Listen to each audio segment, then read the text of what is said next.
Bonsoir chez vous et très heureux de vous retrouver pour un nouveau numéro de votre talk show au quotidien. Pipolémique, l'émission polémique en compagnie de toute l'équipe. Marie-Dominique, pour démarrer, bonsoir. Bonsoir. Comment vas-tu? Bien et toi? Ça va. Super. Quelque chose à raconter à la nation, au peuple, je sais pas moi.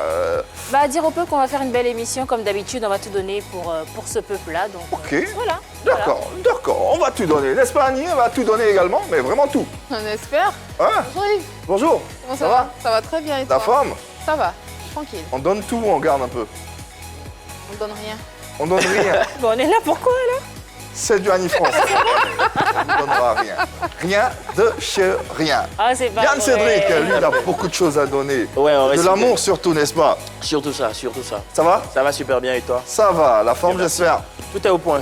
Tout est au point. On espère également pour vous, chers téléspectateurs et internautes, avec cette affiche qu'on vous propose, en compagnie de Hélène Rolande Gauzois. Un nom qui certainement vous dit rien. Si je vous dis par exemple Aoulaba Daoukro et première Saraman 2019, oui, on imagine qu'elle est belle, qu'elle a des rondeurs, qu'elle est africaine. Elle a des formes elle a des généreuses. formes, elle est généreuse Surtout. et cette générosité sera partagée à travers cette émission, à travers ce contenu. Pour autant, elle affirme avoir été empoisonnée. Elle sera avec nous et pour en savoir davantage sur ce qui s'est passé, sur les différentes raisons de cet empoisonnement, vous n'avez qu'à nous rejoindre simplement à travers nos différents canaux. La première adresse, un numéro de téléphone, votre nom et prénom vous donne droit d'être sur ce plateau avec nous et de poser naturellement vos questions. Nous sommes en direct également sur la page officielle de la 3, la page Facebook. N'hésitez pas à poser vos commentaires. Également sur YouTube, Instagram, Facebook, Twitter. Faites-vous plaisir à la télévision. 203 abonnés, Canal+, 740 Star Times.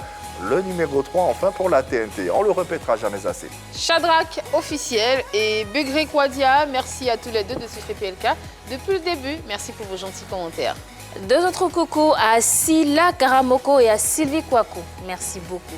Un coucou à Aoukan qui vit à Angré 8e tranche. Merci pour ta fidélité. Et à maîtresse Marie Lito.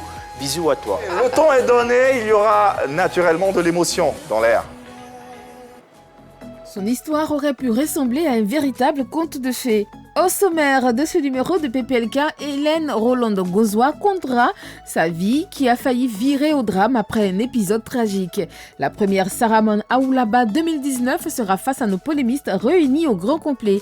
Elle se livrera en donnant des vérités par des images. Tout ceci avec un bon soupçon de polémique. Restez en ligne. Entre confession et témoignage, ce numéro de PPLK, vous pourrez bien sûr le suivre en téléchargeant l'application RT Mobile disponible sur Play Store et App Store. Elle frôle la mort suite à un empoisonnement. Hélène Rolande Gauzois, Aoulaba Daoukro et première Saraman Aoulaba 2019 revient sur le drame qu'elle a vécu. Reine de beauté, chef d'entreprise, l'empoisonnement dont elle a été victime, son coma également, ce qui s'est réellement passé avant bien sûr d'arpenter les sentiers de sa vie nouvelle dans quelques instants, juste après le serveur suivant. Alors que la réussite sociale d'une personne doit susciter du respect et de l'admiration, au point de s'en inspirer des fois, on assiste à des situations dramatiques comme celle qu'a vécue Hélène Rolande Gauzois, élue en 2019 Aoulaba Daoukro et première Saraman Aoulaba, Côte d'Ivoire. Ce rayonnement social qu'elle connaît et sa qualité de chef d'entreprise prospère ne lui ont malheureusement pas procuré que du bonheur. Bien au contraire, pour en savoir un peu plus, ne bougez pas, Hélène Rolande Gauzois nous racontera tout pour vous. Un autre sujet à travers ce nouveau numéro de Pipolémique. N'hésitez pas à poser vos questions, vous en avez le droit dans cette émission.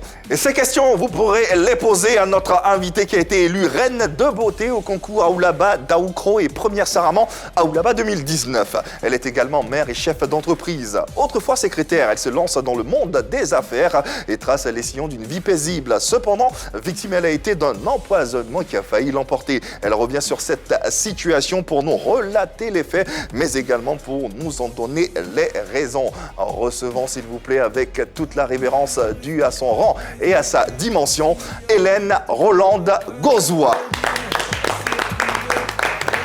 Ah ouais. Première Saraman Aoulaba 2019, Aoulaba Daoukro 2019. Hélène Rolande Gozois est notre invitée dans PPLK. Il va s'installer confortablement et nous allons recevoir avec la plus belle attention. Bonsoir Hélène. Bonsoir à vous, plus polémique. Bienvenue sur ce plateau. Merci. Quelle entrée sur le son de Dadju, oui, son choisi par notre invité. Il y a une raison particulière, fondamentale? Oui, un peu.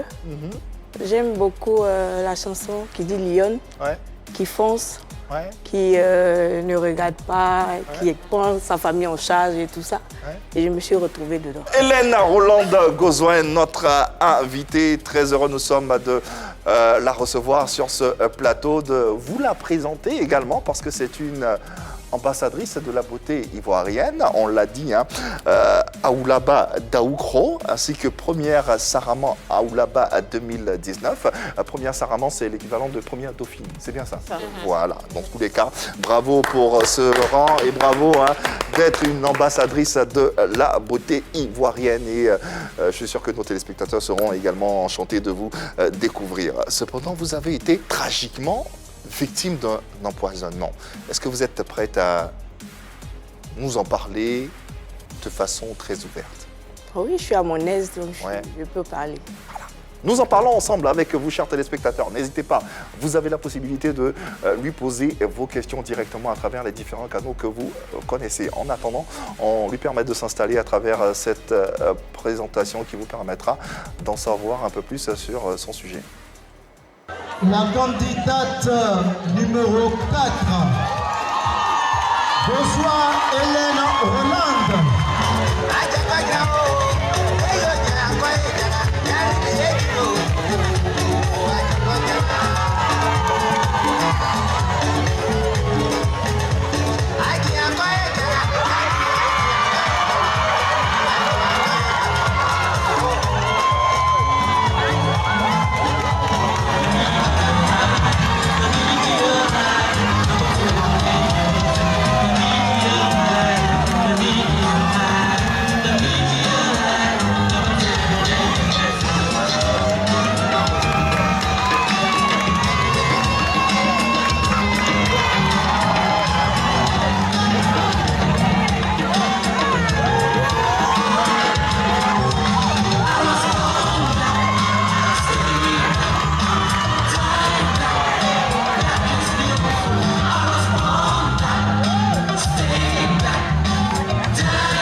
Oh là là, quelle beauté, quelle grâce! Ah ouais! On vient de voir ces images qui datent de 2019, on vous a vu tout sourire. C'est quoi l'effet que ça vous fait de revoir ces instants vécus? Oh, beaucoup d'émotions. C'était une belle expérience. Voilà, c'est tout. Si c'était à refaire? Oh non, je ne referai Ah bon? pas. Pourquoi? Je ne referai pas. Pourquoi c'était une belle expérience pour toi? Oui, c'était pour atteindre un objectif. Et puis je pense que ça a été, donc voilà, c'était pour atteindre un objectif. Nous en parlons et rentrons un peu plus en profondeur dans le cœur de vie de notre invité. Au-delà d'être Aoulaba Daoukro, première Saraman Aoulaba 2019, nous y reviendrons. Qui êtes-vous en vrai? Alors, je suis Gozois Hélène Rolande, mère de 7 enfants. 7 enfants? 7 enfants. Waouh!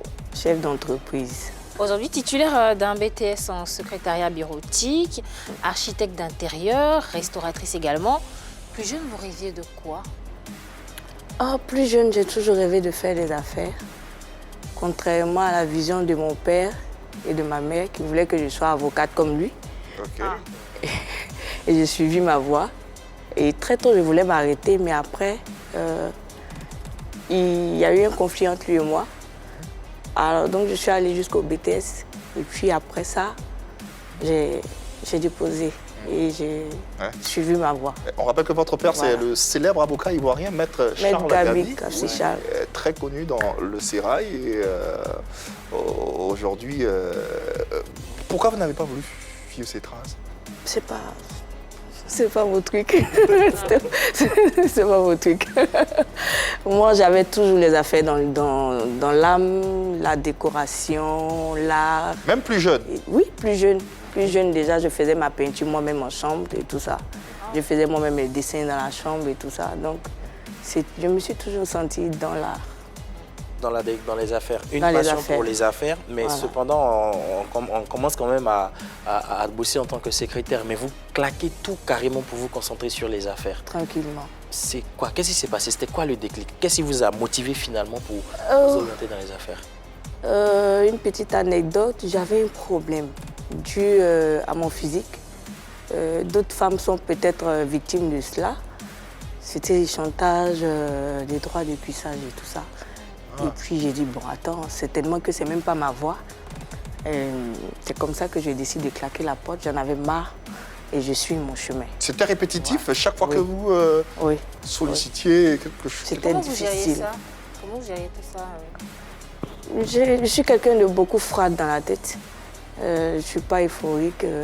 Je prends tout avec beaucoup de philosophie pour avancer tranquillement. Voilà. Vous êtes chef de 2 entreprises. Oui. On suppose que c'est un véritable petit empire, si je ne m'abuse, que vous dirigez. Comment est-ce que vous arrivez à gérer votre vie de famille et vos affaires? Comment vous faites? Oh, c'est vraiment pas facile. Mais on répète que vous avez 7 enfants. Oui, 7. 7 bien comptés. L'aîné a 25 ans. Quand même? Oui, quand même. Quand même. Et il faut dire que je me dis toujours que c'est le Seigneur, c'est Dieu. Je confie tout à Dieu. Et puis, comme je le dis, comme ils aiment m'appeler Kadhafi un peu, oui, parce que c'est vrai un peu, mais on me trouve beaucoup. Mais moi, je me dis que c'est un peu, c'est juste. Voilà, pour les enfants. Mais je suis toujours là pour mes enfants. Toujours là pour mes enfants. Ça, je ne badine pas avec. Quelles sont avec précision ces affaires que vous gérez pour être aussi présente pour cet enfant? La restauration et puis l'ameublement et tout. D'accord. Quand vous parlez d'ameublement, vous parlez de quoi précisément? L'ameublement, la décoration d'intérieur, l'architecture d'intérieur. Voilà. On remarque également que vous êtes un peu porté sur la restauration, c'est votre domaine de prédilection justement. Oui. D'où est-ce que ça vous vient cette fibre-là? C'est un don, c'est juste un don. Je n'ai pas appris. Très tôt, j'ai commencé à faire la livraison de nourriture dans les bureaux pendant que j'étais encore secrétaire. Voilà, dans les bureaux, j'ai commencé ça en 2003. En 2003? Oui. Ça existait on n'était déjà, pas beaucoup. Oui, justement. Il y avait moi, j'avais une autre entreprise, dont je vais taire le nom, qui est sur le marché. Okay. Voilà, j'ai vite commencé en tout cas dans la restauration.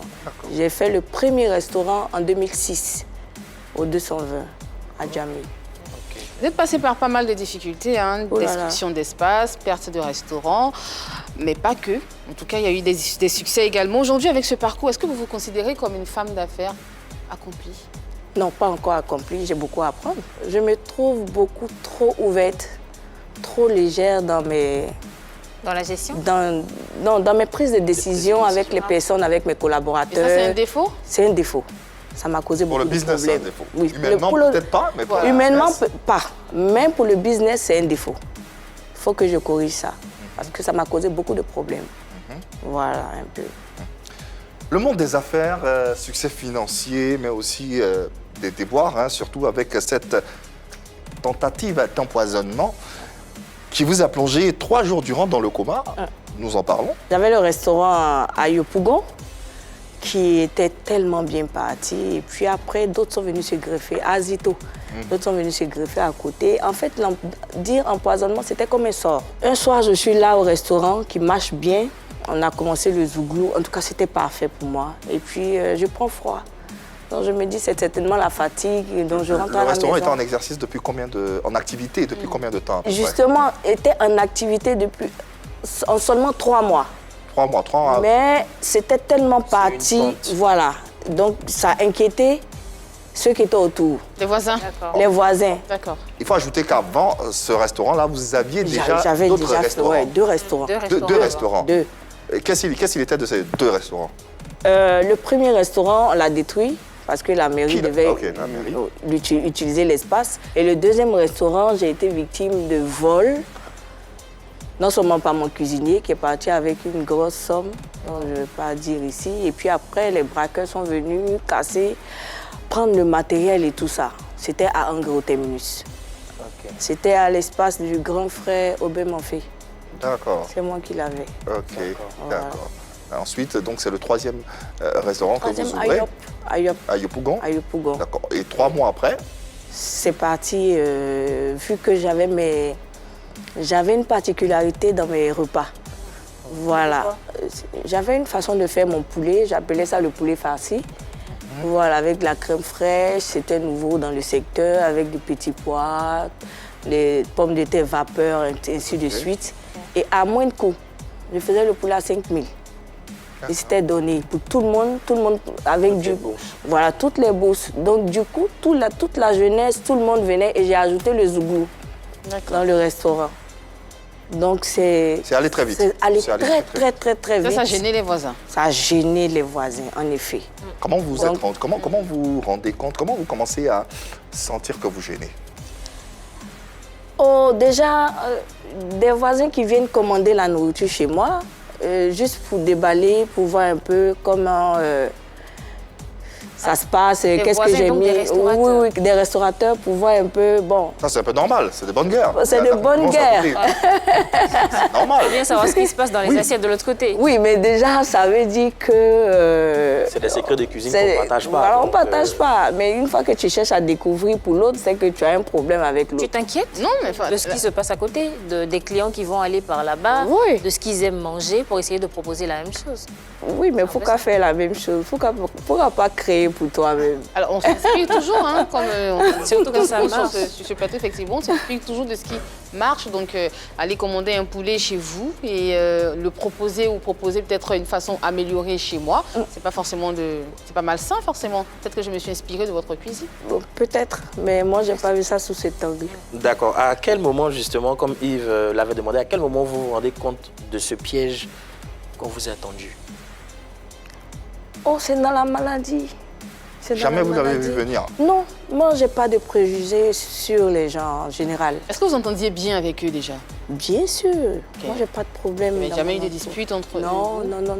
Moi, quand j'arrive, c'est mon travail et tout ça. Et puis voilà, quoi. J'avais jamais eu de disputes. Donc, je ne peux pas soupçonner, en fait. Après la fièvre, qu'est-ce qui s'est passé exactement? Alors, je rentre à la maison, pour moi, c'est un palu. Donc, palu, fatigue, je vais dans une clinique, on me fait des ballons et tout ça. Je suis sur pied quelques jours après. Et puis, à part, je rechute. J'ai dit non, mais c'est pas normal.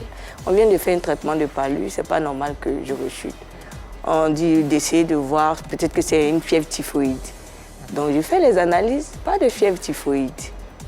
On dit non, de refaire après encore, que souvent ça se cache. Bon, je dis ok, c'est en Afrique que nous sommes. Et puis, comme ça, je commence. Encore fièvre typhoïde négatif. On m'envoie ailleurs chez une dame qui fait des traitements à l'indigénat et tout ça. Elle fait des canaries, elle dit que c'est le feu. En Afrique, on dit que quand tu es tout le temps à côté du feu, c'est comme si à l'intérieur ça brûle. Voilà, que c'est ça. Donc elle me fait des plantes et patati patata et tout ça. Et puis bon, ok, je fais. Ça va, 2 semaines. Après, je rechute. J'ai dit, mais c'est pas normal. Je ne comprends plus rien. Et je maigris. Ça va toujours pas.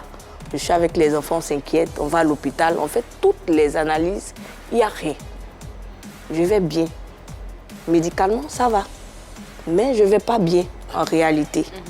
Voilà. Et puis, c'est comme ça, mon médecin décide de me garder à l'hôpital carrément. Et puis de voir au fond, on va jusqu'à faire, en tout cas, des analyses approfondies, ce que vous pouvez imaginer. Vous êtes passé par un bilan de santé? Complet. On ne trouve rien. On ne trouve rien. Et c'est mon père spirituel qui me dit, tu veux que je parle? J'ai dit, mais Daddy, dis-moi. Il dit, mais c'est un sort, c'est un empoisonnement.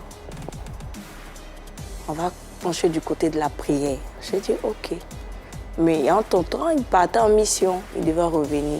Donc il a fait ce qu'il devait faire et puis il part. Et les choses derrière lui s'empilent. Mon médecin même priait avec moi. Voilà, il priait avec moi, il ne trouvait pas ça normal. Et après, ça commence à s'améliorer. On me libère. Je rentre à la maison. Ça va. Je suis à la maison avec les enfants. 2 jours, 3 jours. La fièvre remonte. J'ai dit, mais... Et puis, j'étais à la maison. J'appelle mon fils. J'étais avec mon fils. Au passage, j'avais du monde chez moi avant que je ne tombe malade. Près de 21 personnes, des orphelins, des démunis. Vous recueillez des gens chez vous? Oui, à la maison.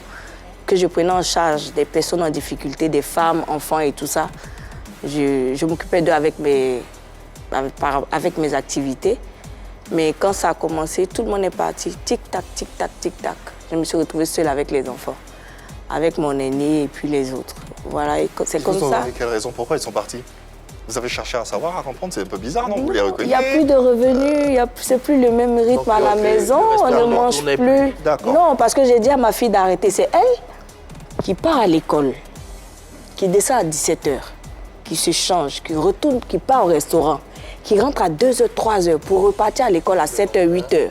Elle n'avait pas de vie, en fait. Elle n'avait pas de vie et elle était en année de BTS.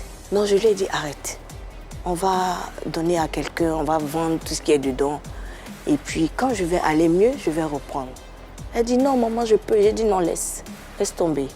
Et puis, elle a laissé tomber. Mais par la grâce de Dieu, cette année, la même année, elle a été reçue à son BTS. Ah. Félicitations. Vous êtes à l'hôpital avec votre médecin. Oui. Vous tombez dans le coma. Oui. Pendant combien de jours? Pendant 72 heures. C'est-à-dire 3 jours, pendant 3 jours. Quand vous vous réveillez, qu'est-ce que vous constatez tout de suite? Beaucoup de lumière autour de moi. Je regarde, je vois. Bon, tout de suite, je n'arrive pas à parler. J'ai commencé à parler, je crois, 2 ou 3 jours après. J'étais vraiment branchée et tout ça. Et les gens venaient me voir, mais je clignais des yeux. Quand on me posait une question, je réponds. Mes pieds ne répondaient pas bien. Voilà, mais je suis restée couchée. Et les résultats de l'examen disaient rien. Rien. Alors, comment vous vous pouvez être sûr qu'il s'agit d'un empoisonnement, vu que les résultats médicaux ne donnaient pas ces résultats? J'ai dit un sort. Un sort. Okay. Un sort. Voilà, c'est un sort carrément. Est-ce que c'est parce qu'on ne trouve pas de réponse avec la médecine moderne que la conclusion c'est ça ou Oui. Il y a vraiment Est-ce que vous avez quelque chose qui vous dit que c'est un sort? À la sortie de mon coma, je crois 3 ou 4 jours après, j'étais sous perfusion. Et puis je fais un songe. Dans le songe, je me battais avec un gros serpent. Ah, donc vous aviez des hallucinations alors? Oui, on va dire ça comme ça. Et quand j'ouvre les yeux en sursaut, la perfusion qui était là était comme le serpent. Donc j'ai retiré carrément la perfusion. Okay. Le sang a giclé, ça c'était réel, c'était plus dans le songe. Et le sang a giclé, on a appelé les aides-soignantes, elles sont venues refaire le pansement et tout ça. Après, c'était d'autres signes, beaucoup d'autres choses. Jusqu'à ce jour, vous n'avez aucune idée de la personne qui vous a lancé ce sort? Si. D'accord. Si. C'était quelqu'un de proche de vous? C'était une dame qui est venue à la maison, qui a cherché ma maison, qui est venue confesser. Waouh. Elle est venue confesser? Oui. Vous la connaissiez? Elle avait un restaurant à côté de moi. Mais après, jusqu'à aujourd'hui, son restaurant est fermé. Ça n'allait plus aussi chez elle et tout ça. Et c'est au cours d'une prière à elle-même qu'on demande. Vous avez affaire à une dame. Elle ne voyait même pas ce qui c'était. Elle disait, si. C'est elle qui me fait le point. Moi, je ne sais pas. Elle dit, on lui dit que vous avez attaqué une dame.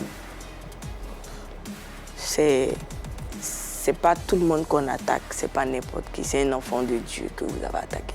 Par conséquent, vous êtes en guerre avec Dieu. Et il n'y a pas un homme qui pourra vous sauver, il n'y a pas un homme de Dieu qui pourra changer ça, tant que vous n'êtes pas allé demander pardon. Qu'est-ce que vous lui avez dit? Rien. J'ai dit, je te pardonne. Qu'est-ce que vous avez senti déjà? C'est une information qu'elle vous donne. Bon, je savais que c'était ça. Moi, j'étais convaincue de ça. Mais je ne savais pas que c'était elle. Donc, quand elle me l'apprend... C'est quoi, un choc? Non, pas un choc. Même pas un choc? Non, pas un choc. Pas un choc. C'est quoi le sentiment alors quand elle vous l'apprend? J'ai eu la compassion au contraire pour elle. Vous avez failli perdre la vie et vous avez la compassion pour la personne qui essaie d'intenter à votre vie. Oui. Je veux savoir, qu'est-ce qu'elle vous a raconté concrètement pour que vous ayez de la compassion pour elle? Mais concrètement, qu'est-ce qu'elle vous a dit? Non, j'ai eu de la compassion parce que vouloir faire du mal à ton prochain gratuitement, tu dois avoir un sérieux problème. Mais qu'est-ce qu'elle tu vous dois... a dit? Non, elle m'a dit... Sans pour autant la citer ou la mentionner. Non, je ne vais pas la mentionner, voilà. pas du tout. Non, elle m'a dit que vraiment, elle me demande pardon parce qu'elle a fait quelque chose qui n'est pas bien. J'ai dit, c'était quoi? Parce que je la connais, j'ai dit, tu as fait quoi? Elle dit, non, comme ton coin marchait, j'étais jalouse. J'ai dit, ah, pourquoi? Elle dit, ça marchait trop, toi, une petite fille comme ça, moi, je suis là depuis, et puis tu es arrivée, ça marchait. Donc, je voulais vraiment prendre tes clients et tout ça. Mais pour les prendre, il fallait vraiment que toi, tu partes. Donc, je suis allée voir des gens, voilà ce qu'on a fait avec les pas, avec tes pas et tout ça. J'ai dit, ah, que Dieu te bénisse. Donc, tu veux que je fasse quoi? Elle dit non, qu'elle a la prière, voilà ce qu'on lui a dit. J'ai dit, mais c'est que Dieu a déjà fait pour toi, c'est fini. Moi, si Dieu t'a pardonné, moi, qui suis-je pour ne pas te pardonner? Je n'ai pas pardonné. Vous avez été désenvoûté ou, je veux dire... Non, c'est la prière, comme je l'ai dit. J'ai retrouvé ma santé tranquillement par la prière. J'ai pris les médicaments, on m'a remonté. Je suis restée dans la médecine, mais la prière aussi. Au-delà de ce que vous avez pu retrouver physiquement, spirituellement, qu'est-ce que ce sort vous a laissé comme séquelles? Honnêtement, rien. Rien? Rien de rien. Aucun traumatisme? Aucun traumatisme. Psychique même? Non? Non. Il faut avoir une force. Je suis plus forte que jamais, même, d'ailleurs. Alors, finalement, quelle est la leçon essentielle que vous tirez de cette étape de votre vie? C'est un enseignement pour moi.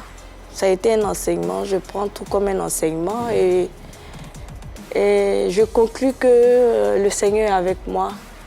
Voilà, en toute chose, il faut croire, il faut avoir la foi. Et puis Dieu, il fait pour toi. Voilà, il ne faut pas en vouloir aux autres.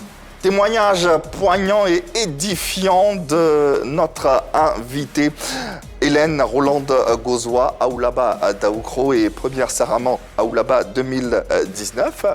Nous avons des téléspectateurs qui souhaitent poser des questions ou émettre des avis ou pourquoi pas vous soutenir. Nous avons en ligne Madame Zogou, que nous allons recevoir avec beaucoup de plaisir. Bonsoir Madame, bienvenue dans PPLK.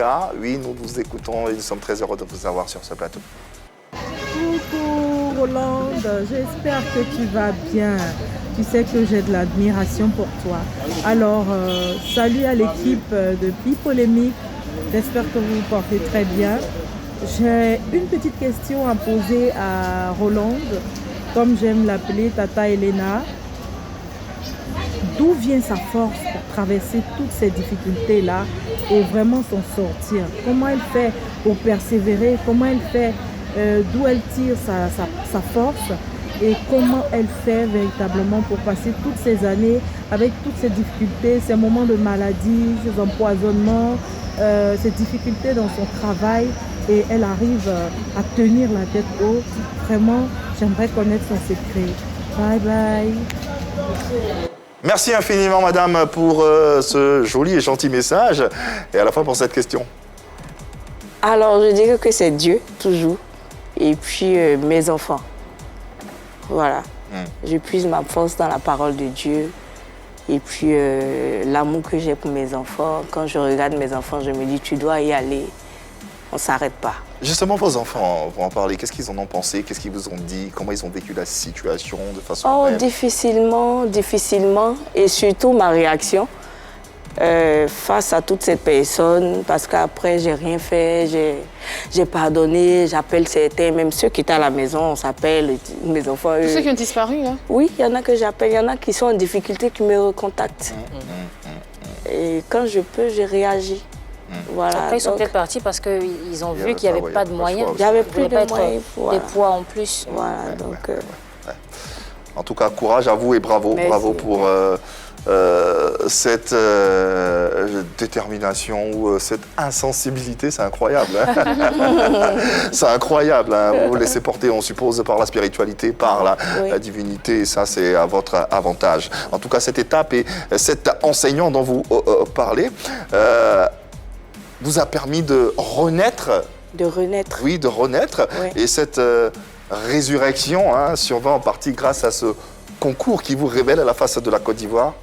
C'est bien sûr le concours Aoulaba. Aoulaba. Moi, ce que j'ai envie de savoir, c'est à quel moment où qui vous convainc, qui vous a convaincu de finalement participer au concours Aoulaba et quels étaient vos arguments? Les arguments, hein. Les arguments. Je les imagine, mais bon. Bien choisi. Bien choisi. En fait, à Aoulaba, j'ai fait un post où on devait venir en aide à un orphelinat à l'épée. J'étais dedans fort. Et j'ai fait un post où j'étais arrêtée avec toutes mes formes. Et il y a une dame qui me contacte inbox, elle dit tu as le profil d'une Aoulaba, qu'on veut monter un peu avec Aoulaba, on ne veut plus rester dans les femmes qui ne sont pas lettrées et tout ça. Ouais. Mais tu me plais, tu as le profil d'une Aoulaba. J'ai dit pourquoi? Elle dit tu es intellectuelle, tu t'occupes des orphelins, c'est ça une femme africaine, tu as des enfants en plus, et pas 2, pas 3. Donc tu as le profil 7. Ouais. J'ai dit d'accord, je verrai. Et j'en parle à ma fille, à mon aînée. Elle dit, mais maman, c'est bon. C'est pas que tu vas pour monter tes rondeurs, mais par rapport à tes activités, puisque tu veux relancer. J'ai dit, c'est vrai. Ça, c'est une bonne lucane pour relancer mes activités. Et c'est comme ça que je décide de me lancer dans l'aventure à Aoulaba. Selon nos investigations, vous vous inscrivez à Abidjan, mais c'est à Daoukro que vous concourez. Il n'y avait plus de place à Abidjan. Parce que je me demandais, est-ce que c'est parce que vous redoutiez les candidates d'Abidjan? Non. Il n'y avait plus de place à Abidjan.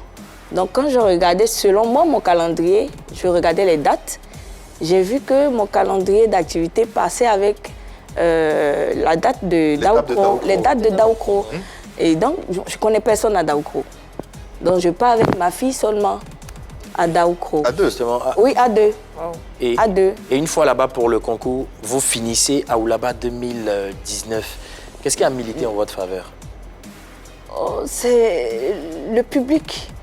Qui ne vous connaissait pas, oui, c'était extraordinaire. Qui a validé tout de suite. Qui a validé tout de suite. La candidate numéro 4. Vous êtes une très belle femme avec de beaux atouts. Pour autant, est-ce que vous étiez confiante? Est-ce que vous saviez que vous alliez faire partie du trio final? Je vais dire oui. Oui? Oui. Qui vous rendait aussi confiante? Selon les critères d'Aoulaba, je remplissais les critères. Les autres candidates aussi, non? Non. Qu'est-ce qui vous distinguait, vous, des autres candidates, alors? Honnêtement, c'était d'abord mon éloquence okay. à ce concours. Et puis, le nombre d'enfants que j'avais. Vous avez plus d'enfants que les autres? Oui. Il n'y en avait pas qui avaient... Il n'y avait pas même de 3 enfants dans le groupe. D'accord. Okay. Il y a aussi votre côté philanthrope, cet engagement que vous avez voilà, il y a tout ça, voilà. Des démunis et tout le reste. Oui, sûrement. Mais ça, personne ne savait d'abord. Quand je faisais à Aoulaba Daoukro... Ça comptait pas, ça? Non, ça comptait pas. Personne n'était au courant de tout ça. Voilà. Finalement, vous êtes élue première Saraman, l'équivalent de première dauphine au concours Aoulaba 2009. Vous l'avez perçu comme un sacre ou... Parce que première Saraman, c'est pas Aoulaba. Ouais. Il y a Aoulaba. Il y a Aoulaba, il y a Saraman. Voilà, oui, il y a Saraman. Ça a créé même un buzz sur Facebook. Mais mes supporters n'étaient pas d'accord. Ils trouvaient que c'est moi qui devais être la Aoulaba et tout ça. Vous l'avez vécu comme un échec ou comme... Non, comme une victoire. Toujours comme une victoire. Je dis comme une victoire parce que je leur ai dit que je suis une étoile. Et pas n'importe laquelle, l'étoile polaire. Voilà. Et donc, c'est pas pour moi un échec parce que j'ai eu de la visibilité. Voilà. C'était mon objectif. Et ça m'a encore propulsé dans mon activité. Donc pour moi, c'était pas un échec. Qu'est-ce qu'ils reprochaient à la Aoulaba? Qu'est-ce que votre camp, vos supporters reprochaient à... C'était selon les critères. Il la trouvait jeune, sans enfant, alors que... Elle n'avait pas d'enfant? Elle avait un. Ah, elle avait un enfant. Elle avait qu'un enfant. Méritier parce que un enfant qui ne vivait pas. Et puis, bon, ils disent, bon, l'un dans l'autre, on dit c'est faux, patati patata. Je dis non, laissez tomber, ce sont les critères. Le jury a décidé, c'est ça. Vous cherchiez la visibilité en participant à ce concours-là pour relancer vos affaires. Oui. Qu'est-ce que ça a changé au niveau des affaires? À quel point? Oui, j'ai eu beaucoup de clients. D'accord. J'ai eu beaucoup de clients. Vous avez un carnet d'adresses rempli au moins? Oui. Des contacts? Des contacts et tout ça. Et puis voilà quoi, ça m'a boosté dans mon activité tranquillement. Voilà, tout le monde venait sur ma page puisque j'avais une page et tout ça. Et voilà quoi, chaque fois que je faisais une annonce, surtout pour les orphelins, les malades et tout ça, ça portait. Okay. Est-ce que ça a changé quelque chose dans votre vie, ce sacre, ce titre que vous portez? Non, ça n'a rien changé. Ça n'a rien changé aux yeux de vos enfants, de vos proches, rien? Oh, à part la visibilité, ça n'a rien changé. Ça n'a rien changé. C'est pour ça que vous nous disiez qu'au début, que si c'était à refaire, vous ne le referiez pas. Non, ça n'a rien changé, à part la visibilité et puis mes activités, voilà, ça n'a rien changé. Finalement, vous regrettez un tout petit peu d'avoir participé à ce concours, d'avoir été première Sarama? On regrette jamais, on regrette jamais. Moi, je regrette jamais. Je prends toujours le bon côté de ce que je fais et puis j'avance. J'en tire les leçons. Pourquoi on a l'impression, je dis bien l'impression, hein, pour nous, on sent une pointe de déception quant à ce concours? Non, pas quant à ce concours. Je reproche rien à ce concours. C'est un beau concours. Il valorise la femme africaine et tout ça. Et après, à froid, vous disiez, mais effectivement, je méritais d'être à Oulaba. Non, mais quand on part à un concours, on se dit toujours qu'on mérite la première place. Ça, il n'y a rien à faire. Mais après, les résultats, on accepte les résultats et puis on passe à autre chose. Moi, je n'en veux pas... Dans ce que vous disiez tout à l'heure concernant ce recul que vous avez pris, c'est pas grave et tout, même si j'ai perdu, en fait, tout ça, c'est juste pour vous consoler. Non, pas pour me consoler. Moi, j'étais zen. C'est pour consoler les autres. Après, moi, je comprends un peu quand elle dit que ça n'a rien changé. Oui, parce qu'avant le concours, c'était une femme forte. C'était une femme qui s'occupait de ses enfants. C'était une femme qui venait en aide aux personnes démunies. Elle a été fragilisée par la maladie et par tous ces déboires-là. Et le concours lui a permis de revenir, mais de redevenir la même personne qu'elle était. Donc finalement, ça n'a pas changé grand-chose. Ça n'a pas changé. Ça a été juste un coup de pouce pour redevenir elle, on va dire. Alors, vous êtes redevenue, vous? Oui. Qu'est-ce que vous retenez de ce concours? Un beau concours. Je suis pour ce concours qui valorise la femme africaine. Avant de parler de la nouvelle vie et des nouvelles activités de notre invité, on a Vérité par l'image.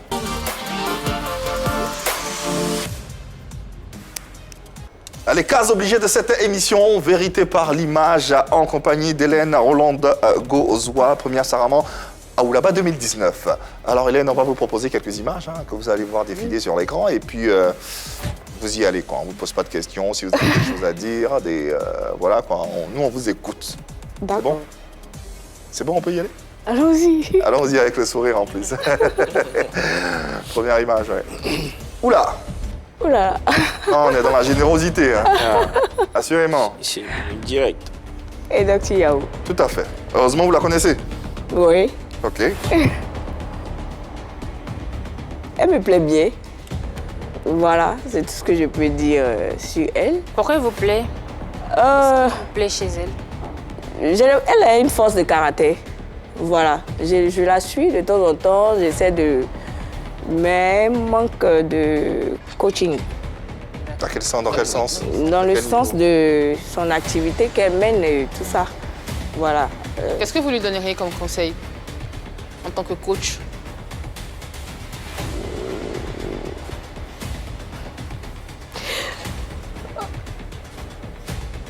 Je sais pas.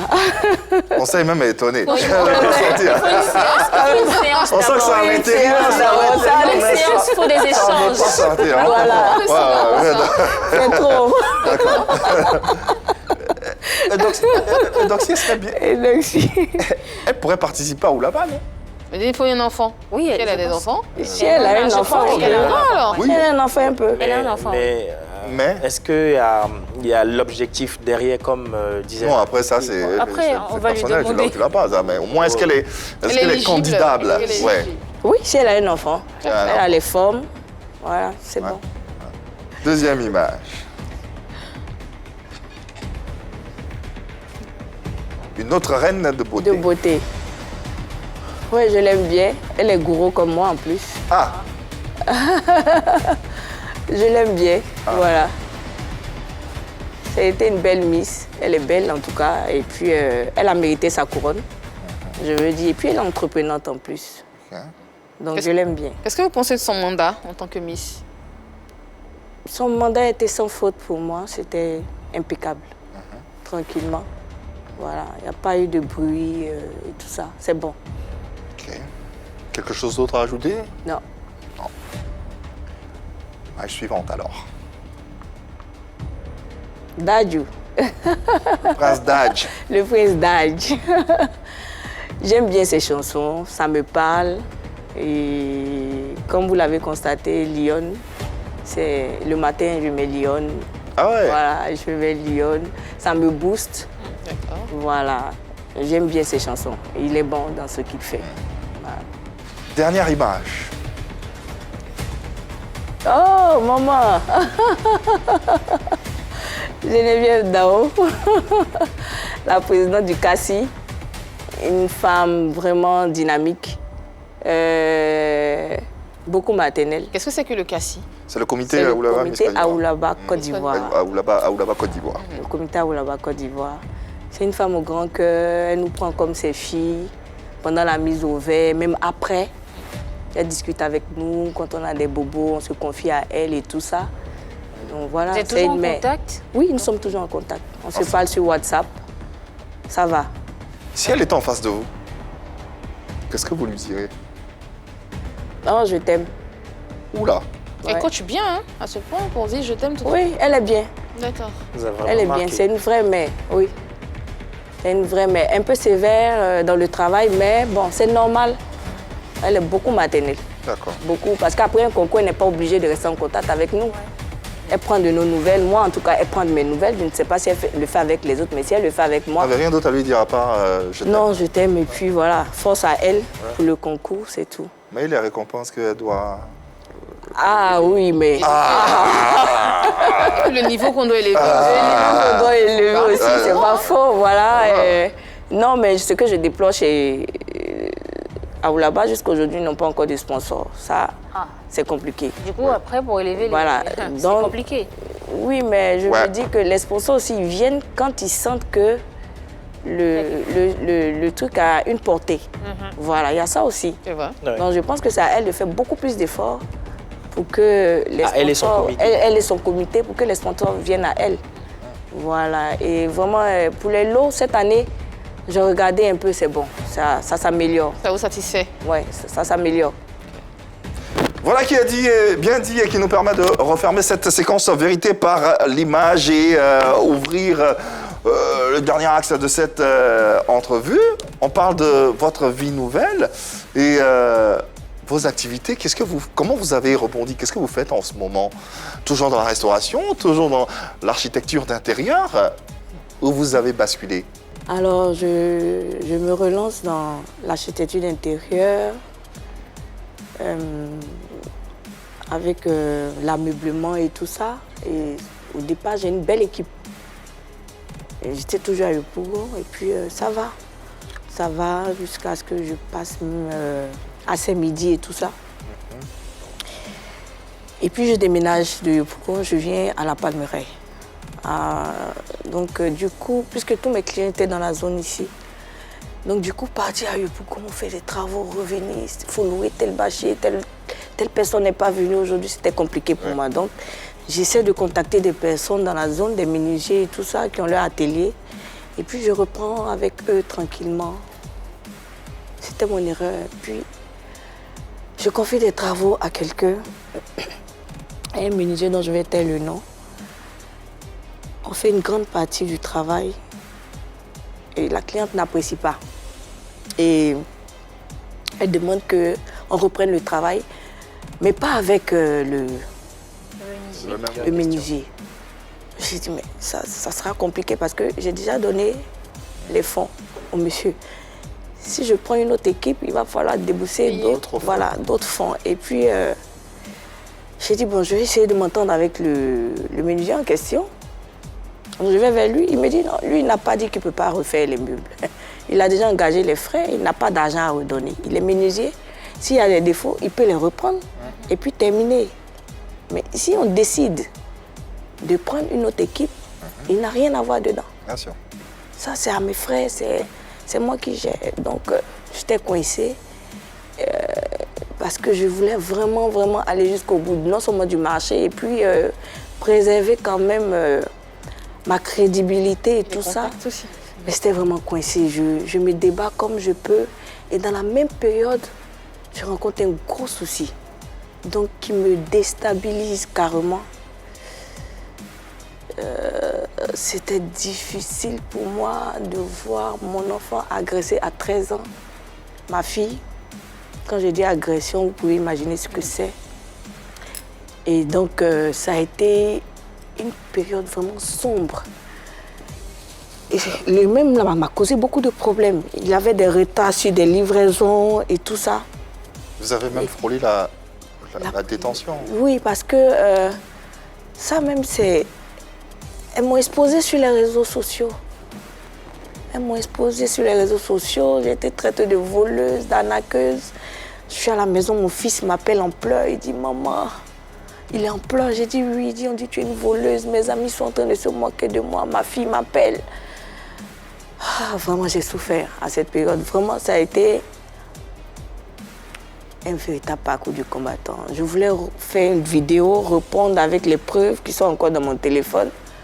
Mon père spirituel m'a dit, tu ne répondras pas. Tu vas garder le silence. Et puis, on va se débrouiller pour pouvoir rembourser. C'est ce qu'on peut faire. Mais tu ne réponds pas. Il dit, un enfant de Dieu ne se justifie pas. Je dis, OK. Donc, je suis restée dans le silence. Ça a bousillé carrément toute mon activité. Le buzz a bousillé carrément toute mon activité. Plus de clients, on m'appelle pour me menacer et tout ça. Être papa et puis maman de cet enfant, c'est pas du jeu. Voilà, et traverser cette période jusqu'à ce qu'on te coupe l'électricité. Et quitter une 3 chambres salon pour aller se mettre dans un studio. J'ai vécu tout ça. Et mes amis, comme Madame Zougou, qui était à mes côtés, qui n'arrêtait pas de me dire, tu es forte, tu es plus forte que ça c'est rien. Nous, on te connaît. Parce qu'elle et moi, on fait la même activité. Donc, on a pratiquement, elle connaît les gens avec qui je travaille. Donc, elle sait un peu ce qui s'est passé. Donc, elle-même a essayé de rentrer en contact avec les dames et tout ça. Elles ont refusé. Elle a dit, ce que vous dites n'est pas vrai. Mais voilà, elles l'ont bloqué même carrément. Et ce qui m'a le plus touchée, c'est que parmi ces dames, il y a une parmi elles qui m'a fait venir une jeune fille en détresse quand j'étais à Yopougon. Que vous avez hébergé. Que j'ai hébergé avec son enfant. Et nourri avec son enfant. Aujourd'hui, est-ce que vous pouvez nous rassurer que tout va pour le mieux dans vos... Je suis en train de renaître de ce pan de ma vie. C'est pour ça que j'ai lancé le buffet de la côtière. J'ai carrément laissé l'ameublement. J'ai dit non, je vais refaire la nourriture. Quand j'aurai beaucoup plus de moyens, je vais faire mon atelier tranquillement avec des personnes que je vais embaucher. Et puis, je vais repartir tout doucement. Mais avec la force et la détermination qui vous caractérisent, on n'a aucun doute que vous allez renaître. Et d'ailleurs, vous renaissez déjà. On n'a aucun doute que vos activités vont reprendre de plus belle et que vous pourriez bien sûr faire parler votre générosité. En tout cas, merci infiniment d'être venu. Malheureusement, le temps qui nous a imparti arrive à sa fin. Pour terminer, qu'est-ce que vous souhaiteriez que ceux ou celles qui nous regardent retiennent de votre histoire? C'est pas donné, je dis, c'est pas donné à tout le monde d'avoir cette force. Et vraiment, je demande à toutes les femmes, je vais parler aux femmes, de rester toujours dignes, fortes, de toujours foncer dans ce qu'elles font, d'avoir la foi, surtout, et puis d'avoir toujours un cœur aimant. Parce que je me dis que sortir de toutes ces activités, de tous ces problèmes-là, c'est peut-être parce que j'ai un cœur aimant, que le Seigneur toujours me sort de toutes ces situations-là. Voilà. De travailler dur, il n'y a pas que les rondeurs pour évoluer dans la vie. Voilà, seul le travail paye, comme on le dit. Madame Gozois, gardez toujours cet amour, ne changez rien, ne changez pas d'un poil et restez toujours aussi forte. Restez la lionne que vous avez toujours été et que vous serez toujours. Merci infiniment d'être passé. Merci de nous avoir abreuvé tout simplement de votre histoire à travers ce témoignage poignant. Et ça a été très plaisant de vous avoir sur ce plateau. Merci. Merci infiniment. Merci à vous. Bonne chance pour la suite. Merci. On espère vous revoir bientôt dans de meilleures situations et dans de meilleures conditions. Si, ça nous bientôt. fera plaisir. En tout cas, merci. On va au buffet. On ira au buffet. Merci infiniment. Merci à l'équipe plateau du jour. À Annie France, merci infiniment. Marie-Dominique, merci à vous. Merci Yann Cédric. Et merci surtout à vous téléspectateurs et internautes de nous avoir suivis. On ne le dira jamais assez. On vous le dit, on vous le répète toujours. L'amour dans vos vies et dans vos cœurs, il n'y a que ça de vrai. Le reste, passez une bonne journée, une bonne soirée sur les antennes de la 3. À demain, bye bye. À demain.